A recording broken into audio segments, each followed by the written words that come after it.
entering the Mayo experience. Mayo experience. Mayo experience. Mayo experience. Experience. Welcome to the Pat Mayo Experience, presented by DraftKings. 2023 American Express picks and research to get you ready for the third week of the 2023 PGA season. Hope everything is going well at the Sony Open, as I am recording this before the beginning of the third round. And looking at the 6 of 6 percentages on DraftKings, where it is sub 5%, I'm guessing not so great, myself included. I got one runner in the $5 that was winning it at the turn, and then the guys in the PM wave played, and I'm no longer winning it. I'm still inside the top 50, though, so praise for Hideki. Maybe Lipsky wants to win. We'll see. Posting would be just fantastic news for everyone out there. But hey, hopefully everything is going well. Hopefully your bets are live or you got in on something. And hey, there's always Showdown to go to. Thank you for watching this, and smash the like button for the episode. Sub to Mayo Media Network. Rate and review the audio podcast. I do not have the link for the Listeners League as of yet. They're a bit slow right now with NFL still going on. Once NFL concludes, I'm sure I'll start getting the listeners link early enough to provide for this show in both the audio and video feed. So first crack is going to be for the American Express Picks and Bet show Monday late morning with Jeff Feinberg. So we want to fill that up. I think we're going up to 3,000 spots this week. We need your help in filling it as quickly as possible to, of course, as always, make it even bigger. My walkthrough today is going to be provided by fantasynational.com. If you want access to all the tools, all the stats, the simulator, the lineup generator, real-time ownership percentages, fantasynational.com/Mayo to get yourself 20% off any of the levels. Weekly, monthly, the annual, obviously the best deal, but hey, just take the weekly. And if you do it on a Wednesday, you get Wednesday to Wednesday, so realistically you get 2 tournaments worth of fun. So you'll get this week and Farmers for next week if you do the weekly on a Wednesday. I think it's like $8 per week, and then you'll get 20% off. It's super cheap. So you might as well get into that right now. fantasynational.com/Mayo. Give me your winner right off the hop, your gut winner down in the comment section for the American Express at PGA West, and we'll get into it. This is a super field, more on the field in a second, but I do want to talk about the course. It's a 3-course rotation, always a ton of fun.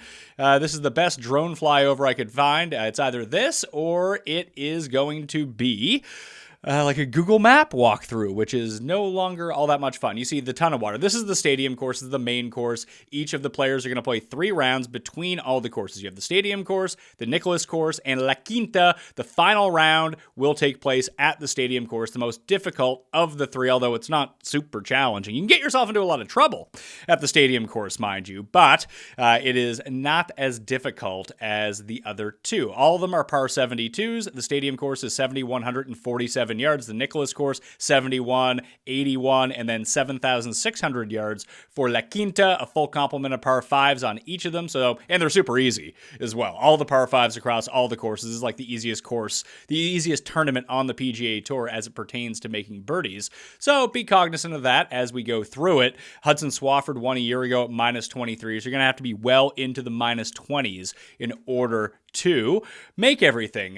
For showdown purposes, you probably want to stack up La Quinta and Nicklaus courses. It's not always the way that it pans out, but that's probably your best option if you're going through everything. And the greenside bunkers at both the Nicklaus course and the stadium course are within the top 5 of most difficult greenside bunkers. So you gots to be hitting greens in regulation at all of these courses. The driving distance is way down at the stadium course versus the average PGA Tour event. It's a Pete Dye course. Oh, what's this here? Bob Sapp. Okay.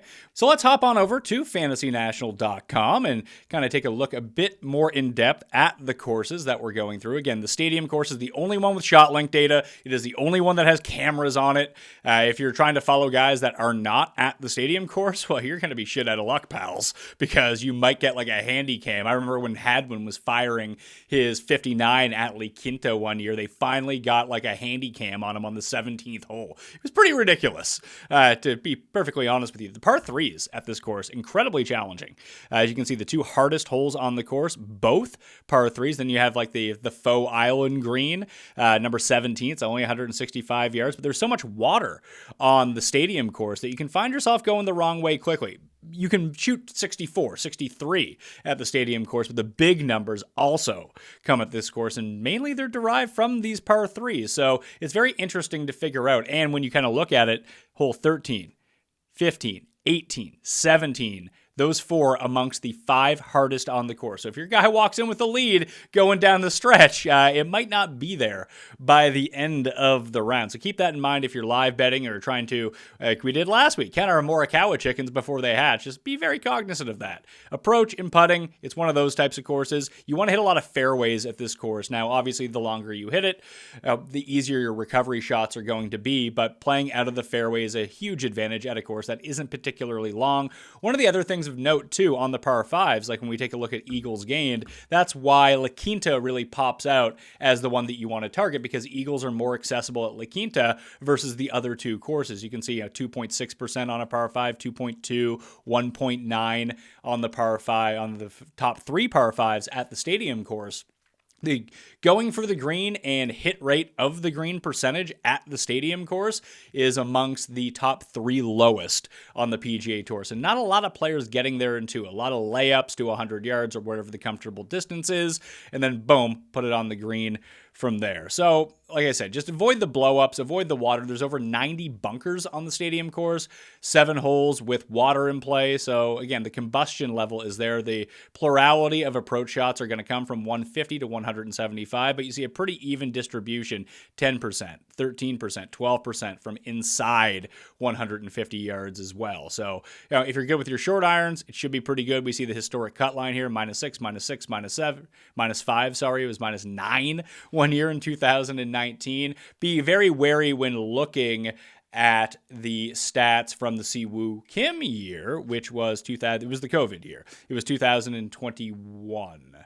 Yeah, that's right. 2021. Siwoo won at -23, but they actually played both the weekend rounds at the stadium course. La Quinta was at a play for that year. Driving accuracy lower than we see during a regular event. Average driving distance way down because it's a Pete Dye course. They're going to force you to lay up off the tee and take some tricky angles into holes. Like, you can't just bomb and gouge. And we kind of look at the types of players that have won at this course in the past. It's all over the map. Like, this has been a long shot fest for a really long time.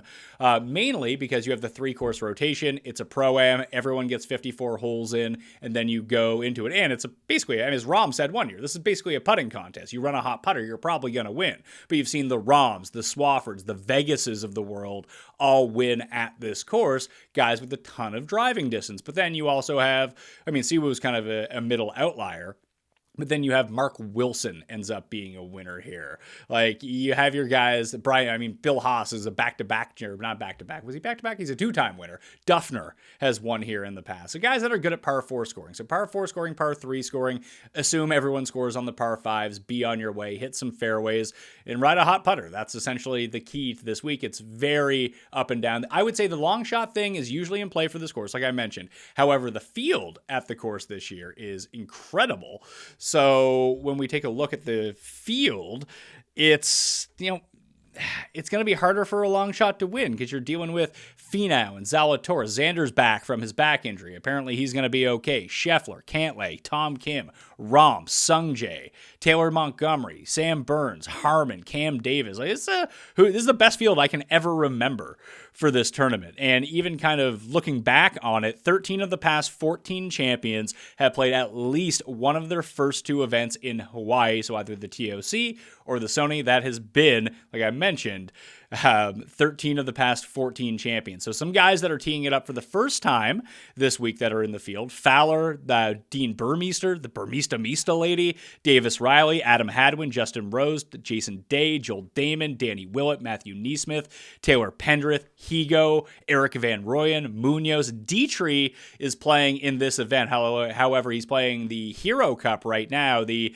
Ireland and Great Britain versus the rest of continental Europe sort of Ryder Cup, if you weren't paying attention to it, it's sort of like a European Ryder Cup that's going on over in the Middle East right now. He's coming back over. Sung Jae, Tom Kim, Harman, Poston, Ramey, and Ryan Brem are all playing for the third consecutive week. I'm not worried about burnout on anyone, but that's just a way that you can go through it. These rounds are long. They are Pro-Am filled. And it's not like the Pebble Beach Pro-Am where you get Larry the cable guy playing. No, you get like Steve, the CFO of Valspar, in your playing partner. And a whole bunch of those guys. Like Carlton from Fresh Prince is going to be the most notable celebrity in this Pro-Am. But because of it, everyone gets 3 rounds. The cut happens after the third round. So keep that in mind when you're trying to play it out. It does tend to lead to more stars and scrubs we've seen over time. Of course, you're going to need a 6 of 6 to get to the top of any DraftKings tournament. However, with those guaranteed 3 rounds, you can really jam in whoever you want at the top. And that's realistically the way that we're going to go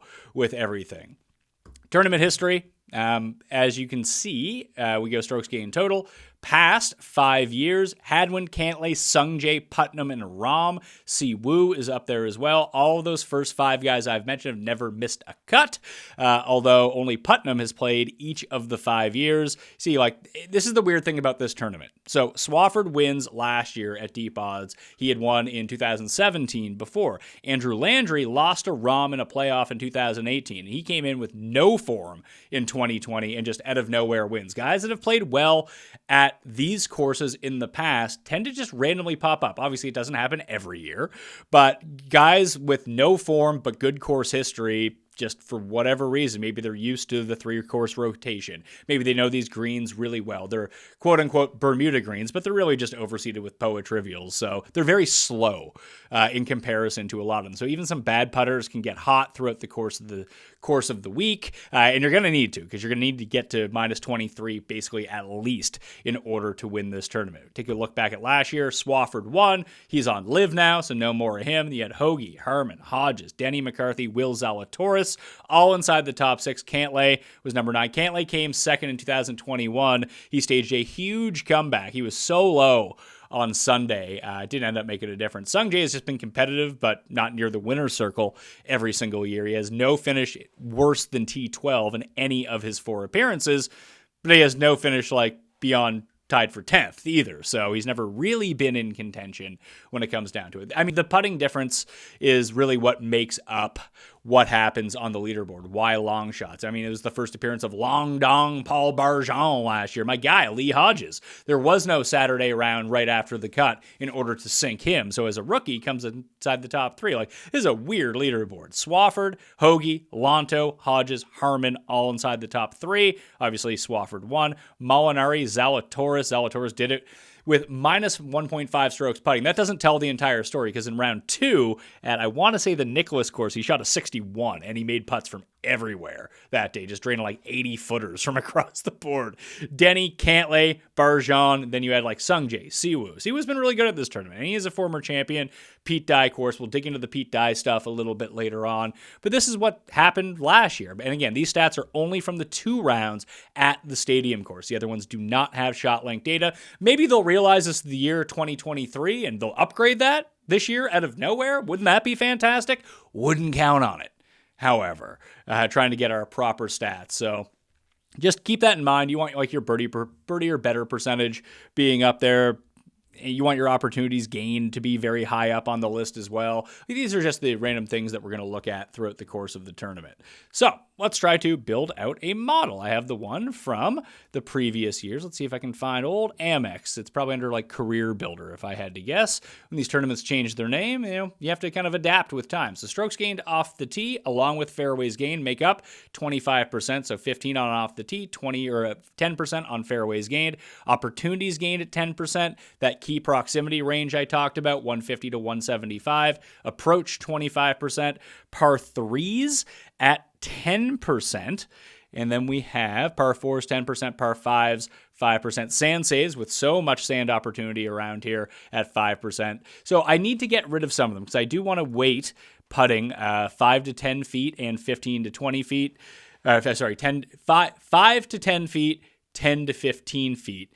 On putting, I want to include in this, like where, instead of having birdies or better gained as a stat, I'm going to use opportunities gained, and then I'm going to use these two to try to really suss out what I want to find. I'm going to decrease approach by 5% because I do have opportunities gained, and I'm going to decrease off the tee by 5% because I already have fairways gained. So those were overweighted in the past. This model hasn't really been the best for me, but I'm going to add in putting and see if it can help me a little bit with some of the guys that I want to target. Gut feeling tells me, I came up with 5 before the show started, of in my gut who I like. I like Finau at the top. I like Sahith, Cam Davis, Cam Young, and Sung Jae. Obviously, I'm probably not going to bet all those 5 guys, but gut tells me that's where I want to be. So we're looking at this past 50 rounds right now.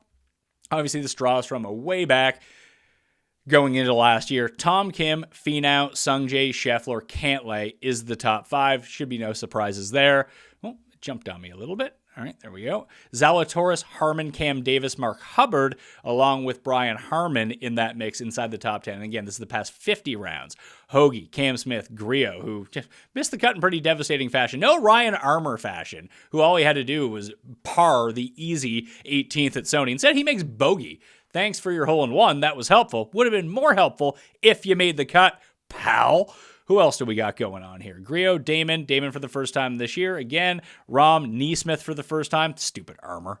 Coming in at number 17, Aaron Wise. Very poor history at this event, by the way, with Aaron Wise. For what it's worth, it's not going to get me on or off of him. Just noting that. Maybe it's the sand save and how terrible he is out of the sand. It's funny how rad Rahm is out of the sand. It's not that big of a deal when you just hit all the greens in regulation. You're never in the sand. Just funny to see him so low over the past 50 rounds. Hodges and Siwoo are both up there. Pendrith and Kadira along with Poston. Might continue to ride Poston. I've just really liked his form for the first 2 events. And as a longer shot when we get to guess the odds, I don't think he's going to be 100 to 1, but he'll be like 50 plus, something like that. Lipsky continues to pop a little bit. Hadwin has just had a lot of success both on desert courses and at this event in particular. Adam Long is a previous winner of this event. We haven't seen Rose yet this year. Haven't seen Munoz, KH Lee, and Jason Day, both up there as well. Davis Riley, another one who pops up. And that's over the past 50 rounds. Let's shrink this down a little bit and look over the past 24 to give us a better snapshot of, again, this is going to go pretty far back into what happened, at late last year and even the end of the summer, but it's still better than, last 50, which might go back to last April or something like that. And sometimes people like to look at further back and try to really get a good baseline of what's going on, but you can see the risers and fallers here. So now, past 24 rounds, we got Tom Kim, still number 1. Tom Kim's great, by the way. Although he did miss the cut, dude couldn't make a putt to save his life. Maybe when his stats get updated for the Sony, I'm guessing he's no longer going to be 5th in putting from 10 to 15 feet. Just a hunch on that one after the performance at the Sony Open in those 2 rounds. I'm fine with going back to Tom Kim, by the way. He's kind of... Again, he just kind of shows up to these courses. The driving accuracy is still off the charts good, so be cognizant of that. Nice flop leg spot because people are going to be devastated. It's all price depending, both in the odds and DraftKings pricing, but I'm wondering where he gets buried. I'm going to have my guesses at the end, and I do think that he's beyond 20 to 1 this week, and that's my guess. That might not be fact, but with the strength of this field, I do think he's going to be buried a little bit. So the top 10 in terms of my overall ranking amongst the key stats. Past 24 rounds, shrinking down the sample a little bit. Kim, that's Tom, Joel Damon, Will Zalatoris, Cantlay, and Harmon. Harmon, again, was top 3 at this tournament last year, off to a good start this season already. Did make the cut at the Sony Open. That's always nice to see. Finau, Day, up inside the top 10. Sung Jae, Hoagie, who was second at this course last year, and then Kadira. How in God's name is Kadira keep popping? What is Kadira doing in the field? I thought his exemption was up at this point. 16th at Zozo with no stats. I mean, he goes back a while here. He was all right to end the year. Then we haven't seen him at all. Maybe he played over in Japan. Not quite sure. I mean, I can effort that for us if we really want to. Let's see. Kadira official world golf ranking and just see what pops up for him. He did play towards the end of the year on the Japanese tour. Obviously, that's not being taken into consideration in any of these stats. He was 5th, and 4th. All right. And then 48th. So he played 4 events, 5, 6, 7 events. All right, to end the season over on the Japanese tour, and he came inside the top 5 in his final 3. So maybe he is heating up a little bit. So maybe a look to Kadira in that sense. No idea how he has done in this event in the past. Let's see. American Express, the Amex, missed the cut here last year in 2021. Forget what we were calling it before that. I think we were calling it the Career Builder. The Amex 2021. playing on Corn Ferry. Nothing from him the year before that. Did he play the year before that at this event? No, he didn't. So he only played it once, missed the cut. Although it's funny to see him popping like that. Hubbard continues to stay up. Cam Davis continues to go up. Justin Lower comes in at number 16. He had some moments during the swing season. Grayson Sigg was bogey-free through 2 rounds at this tournament last year. So we can take a quick look at Justin Lower, trying to find our Eric Cole. Made the cut, by the way, of the week. Has not been really all that great for Lower. Played well in Bermuda, played well at the Fortinet, top 10s in both of those events, top 20 at the Shriners. Played really well at the Shriners, but you can see he's a guy who makes a ton of his putts. Doesn't really do much else. Not someone you really want to go target in a strong field like this, but he is the type of player that can kind of pile up birdies in bunches, and I'm guessing his DraftKings price is probably going to be something like $6,300. One of those guys to put on your radar if you need someone to make some birdies at the very bottom. All right, so it looks like Grayson Sigg playing a little bit better golf. The putting has been amazing for him throughout the course of the swing season, has yet to drop strokes to the field. Not sure how he did at Sony, in full disclosure. I can look more into that in depth on Monday morning, but we're here doing our first look. We're doing our research for this event, trying to get everything in the mix. He was T25 last year. Okay, it's not horrible, mind you, in his first start ever at the... He's been pretty good making a ton of cuts here. Basically ever since the playoffs started, he's been making the cut every single week. So the putting has really been enhanced. And now we'll kind of reload that. I tried to do my Super Troopers joke and reloaded the page. Always fun when it comes down to that. Bob Shelton ended up missing the cut. We'll see how he ends up doing. So now if we just kind of take a look, I do want to kind of zoom back out longer term, and we'll go past 75 rounds of this to get a better sense of where the guys pop in key stats historically. So if we're looking at par threes gained, or we're looking at putting and anything like that, shorter par fours, looking at the longer term approach, I think is probably more beneficial to give you a baseline of where those guys are at than if you want to shrink it down to the short term to see guys who are trending upwards in those key stats. That can be very helpful as well. So we'll start with sand saves and just take a look who the best players out of the sand have been. Schauffele, Harmon, Seabez, Michael Thompson, and Denny McCarthy are your top 5. Poston, Cantlay, Putnam, Lingmerth. When I talked earlier about players who, like Landry, for example, who just kind of pop out of nowhere at one of these events, I'm going to be betting David Lingmerth this week. I don't care that he was just a disaster at the Sony Open this week. He lost in that playoff to Duffner in 2016. I remember that very vividly because we had money on Duffner. Duffner chipped it off the rocks. We used that money, and that's how we ended up with a big bet on Danny Willett to win the Masters, and thus I paid off half of my wedding because of that. So thank you once again, Danny Willett, for all of that. But Lingmerth he's popped up at random tournaments over the course of the past year. Yeah, I remember at I think it was the US Open or the PGA Championship. He was just up there. So even though he missed the cut at the Sony, top 10 or top 11 in Bermuda, top 10 at Mayakoba, top 10 at the RSM. And that's a pretty good end to what he was up to. He won the Nationwide on the Corn Ferry Tour last year, so he's playing a lot better golf. He ended up coming T49 at the U.S. Open, but he was up there for a while. So he'd be the type of guy, almost like in the Andrew Landry sense, that I would just take a flyer on to see if this can end up going really well for him as someone who has played this tournament a bunch, is very familiar with the format. You take a look at the Amex over the years. He has 2 second-place finishes, 2013, 2016. Hasn't played in it since 2018. However, he's never missed a cut at this tournament at the same time and comes in with good form minus the Sony Open when he wasn't a popular play, but he was on a lot of the radars of people. So Lingmerth, you're not going to find like a good first round leader market. You might find some first round leader markets that match up with the course. Those are really not all that good. Oh my God, I didn't realize Taylor Montgomery was so good out of the sand. The guy top 6 in both putting ranges and great out of the sand, great on par 4s. The approach game is horrible, but he might win this week at the Sony as we go into the weekend. So very, very interesting to see Montgomery continue to pop up. I really like him at the Farmers. I think that's a great breakthrough spot for him. Dead last in the field in proximity gained from 150 to 175, by the way. Unfortunately, he hits the ball so far that he's not really in that range all that often, especially at some of the shorter courses like this. So some things you can overlook, and he just continues to putt so well. But he is up there in sand saves as well. And then all the regulars, Cam Davis, very good out of the sand, very good on both par 3s and par 5s. That's one of the main reasons that I really liked him coming into it. Now I see this, that kind of confirms this. And again, this is over the past 75 rounds. Let's take a look at fairways gained. Who are the most accurate players in the field?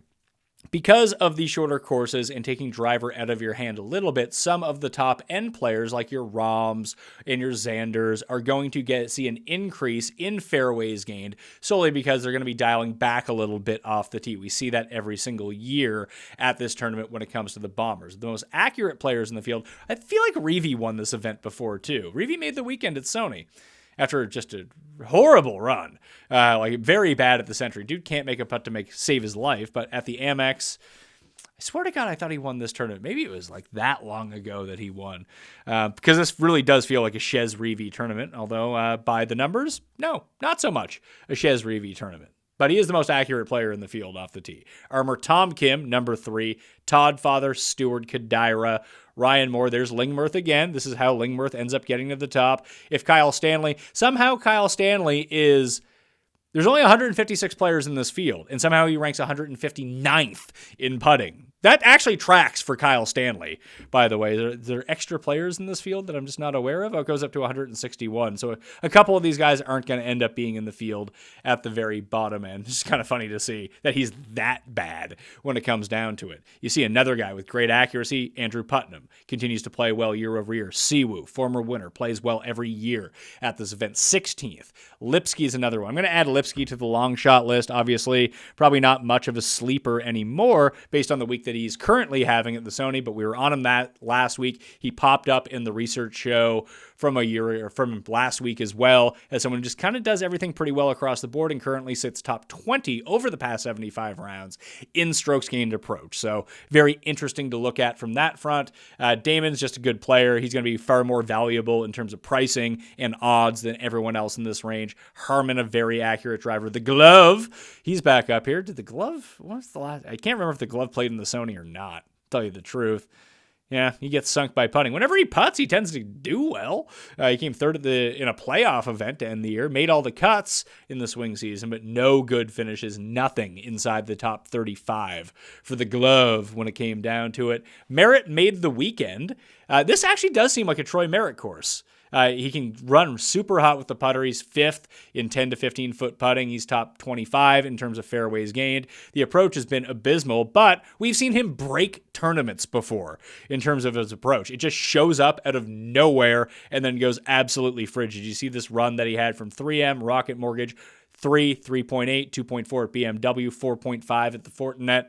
And I mean, those are bad courses for him. The Fortinet is a bomb and gouge type of course. It's not great for your accuracy players. This tournament is really good for your accuracy players. So let's see, American Express never really played well at this course. Maybe not a great fit for him, but you can see some of these. Look at some of these approach weeks in 2 of his wins, 10.2, 10.1 in both of his wins. 3rd at the Heritage, 10.1. Like there's very few players out there on the PGA Tour who have ever breached even close to 10 strokes gained on approach in one particular tournament, let alone a guy who's not good on approaches but has done it 3 times in his career. It's like the Morikawa stat, or even the JB Holmes is maybe even a better example of this, where JB Holmes just has these weird tournaments, or did have these tournaments, where he'd be like -4 on the greens, -5, -3, and then 3 times a year he'd be +8.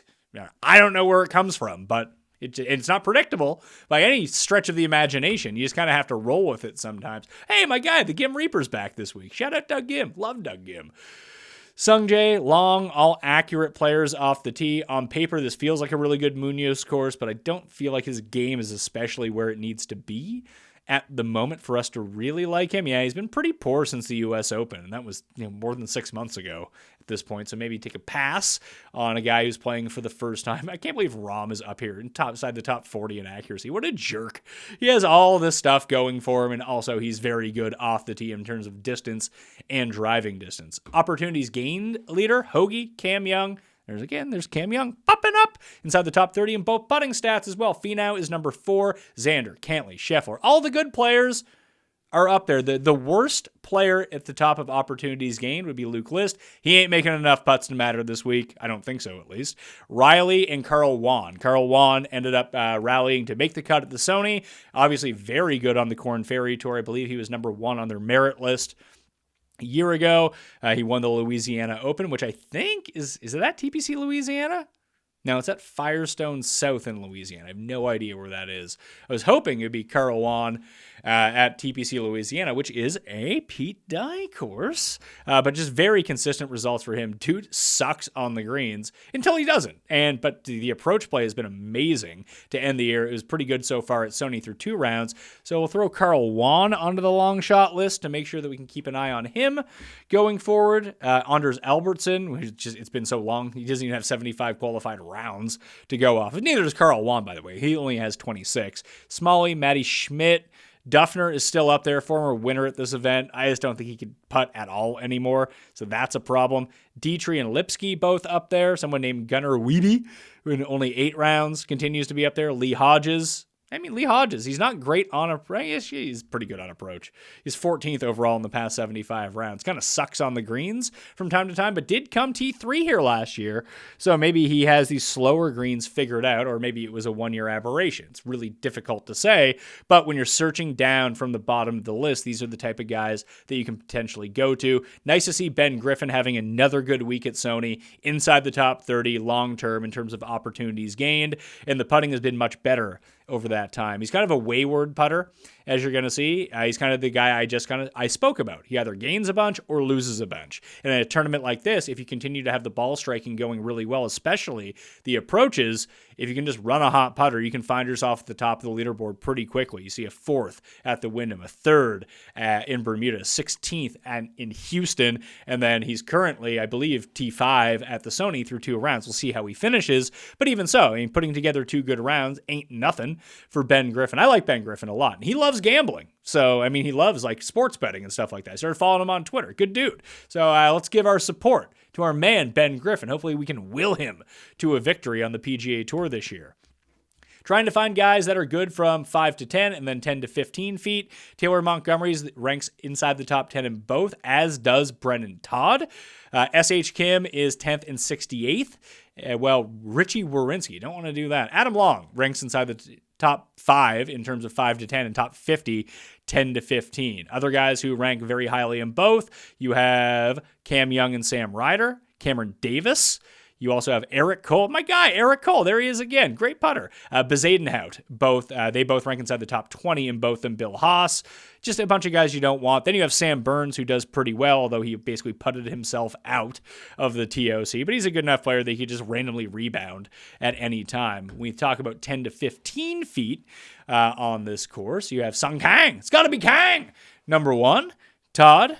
You have Rahm, number 3. It's going to be pretty good. If you're making your putts from 10 to 15 feet, you're probably going to be a pretty good player. Day continues to leap back up there. Keep an eye on him at Farmers for next week. Scheffler, Fabian Gomez. Fabian Gomez is a former Sony Open winner, I believe, or maybe that was Castro. I get them confused from time to time. Justin Lower ranks up pretty highly. Lee Biota, Matthias Schmidt, not guys that you really want to go to. At least I don't think so. Poston's pretty good from this range. So is Tom Kim. Again, we'll see how that ends up. It's trending down, put it that way.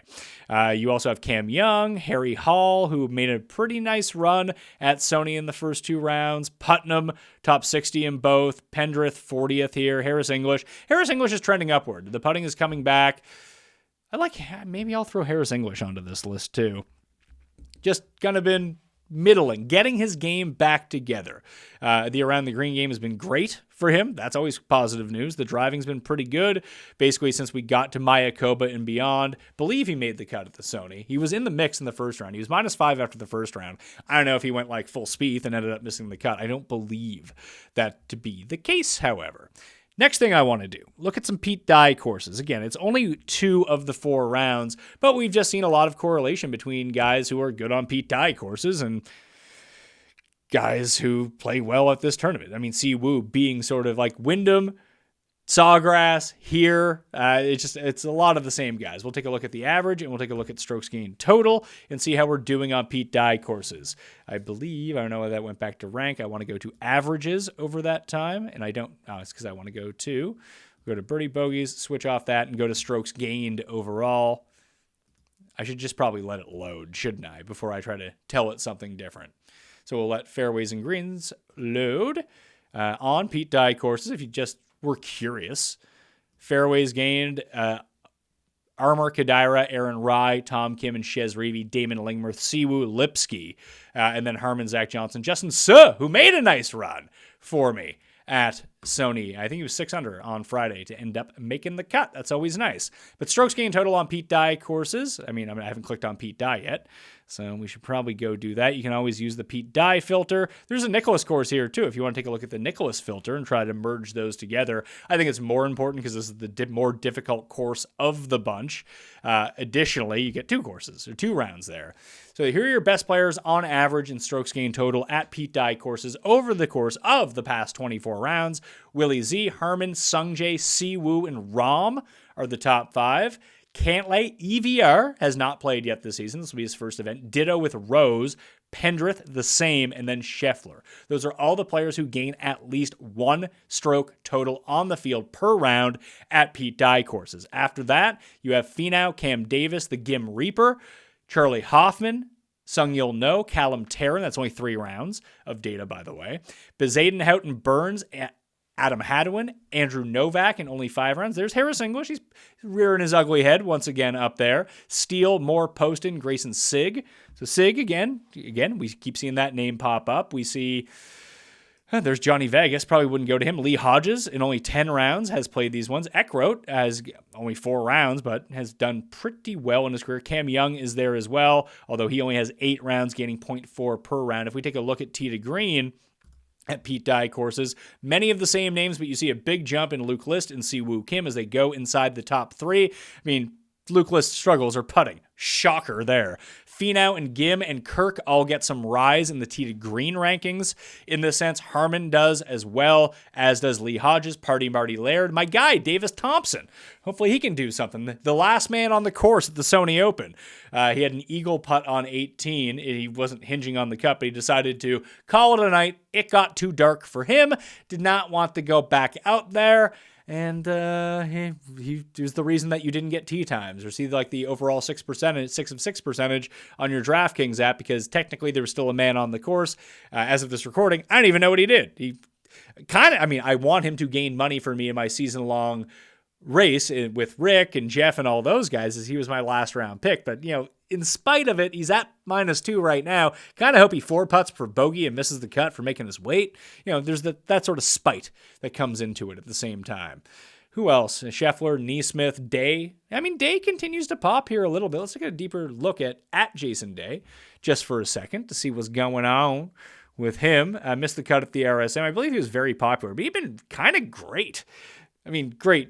Not old school Jason Day great, but great in general, especially on approach play and driving. He kind of got it back once we got into the late summer and through the swing season. I feel like he's probably going to be, depending on his price, pretty popular this week, but I can kind of see it. I might hold off and fire at him at Farmers, where he's had 1 twice, even made a run last year in the Will Z, Luke List year, but that's just another guy we can kind of look to. Approach play overall, Stuart Sink, who had a pretty nice week at Sony, or at least is having a nice week at Sony. Pete Dye courses over 24 rounds inside the top 3. Liston Zalatoris 2-1. Callum Tarrant does well. Pete Dye approach play. Laird, Hoffman, Siwoo, Kirk, all kind of the same names keep popping up. Ben Taylor, who popped last week when we did this show, and in the simulations that Fantasy National ran, ended up inside the top 10 after 2 rounds at the Sony. I wonder where he's going to end up popping up here, but has played decently well in a very limited fashion. Only 5 rounds at Pete Dye course, but gaining a half stroke per round on approach. The important things that we want to look at this week. So let's reset everything. We can take a look at Sony just for a second to see just guys who maybe missed the cut, who actually had a pretty good week outside of putting and things that we were looking for. We can head to the in-tournament stats. There's a broken thing at the top. You can scroll down and find everything. We're trying to incorporate a live leaderboard, but ShotLink is not being very friendly with their coding for us. So that just kind of crapped out a little bit. That should be back. Moose is trying to fix it right now, but the live leaderboard is completely intact. You just have to scroll down a little bit in order to find it. So we can take a look at total. And you can sort by the leaderboard. You see Kirk is in first place at the turn. You got old Spawn coming in for us, posting. Maybe other guys can make a run. Maybe Brian Harmon, he and Poston were both cruising, and then Harmon made a double bogey on a par 3, and it just kind of submarined his round. Poston goes out, and I think in 5 under through 10 or something like that, and played the rest in even par. That's never a fun time. So let's just take a look at tee to green overall. Actually, ball striking. We'll combine off the tee and approach and try to find some guys who missed the cut. Hey, Eric Cole, there he is. Eric Cole, for a guy who's pretty good at putting, he's having a pretty disastrous putting week. Look, there's the Troy Merritt week I was talking about. He's tied for 59th. He's gained 5 strokes on approach already. Can't make a putt to save his life. Can't chip to save his life either. So this guy's not in the field. That would be Yuto Katsugura. Great news on him. He lost almost 9 strokes putting in 2 rounds. You don't see much of that. So guys who did miss the cut, Chesson Hadley had a great week driving, and that was about it. Very poor on the greens. We keep going down. Brandon Wu, Keith Mitchell, and Matthias Schmidt. I guess Schmidt gained on the greens. He was just terrible around the greens, but ball striking wise, he was fine. Scott Piercy, another guy who can pile up birdies in a hurry. You see Kitayama was kind of up there as well. Jonathan Bird. No one really, who were the worst putters in the field? We'll just go to approach and just kind of sort by that to see if anyone missed out. Brandon Wu was the best player in approach who ended up missing the cut. Additionally, we have Ryan Armour was up there as well. He couldn't do anything else but hit approaches this week. Tom Kim, shocker, lost almost 7 strokes putting this week. And we can play the game. And this is sort of the pros and cons that I worked out with Tambo on the DraftKings show. It's like when you start saying this guy is a lock and everything like that. And I agreed. Listen, I thought that Tom Kim was a good play. I didn't bet him at 10-1. I used him a ton on DraftKings, just like 35% of the field did. But when we were coming up with the con case for Tom Kim, it was all about he's not a great putter. Most of the time. Sometimes he is a great putter. Other times, not so hot. Could he putt himself out of this tournament? Turned out, yes, was the answer to that. You probably don't see a ton from Tom Kim going forward where he loses 3.5 strokes per round on the greens. The rest of the game was airtight, though. That's why I don't mind going back to him this week. If he can just kind of heat up the putter a little bit.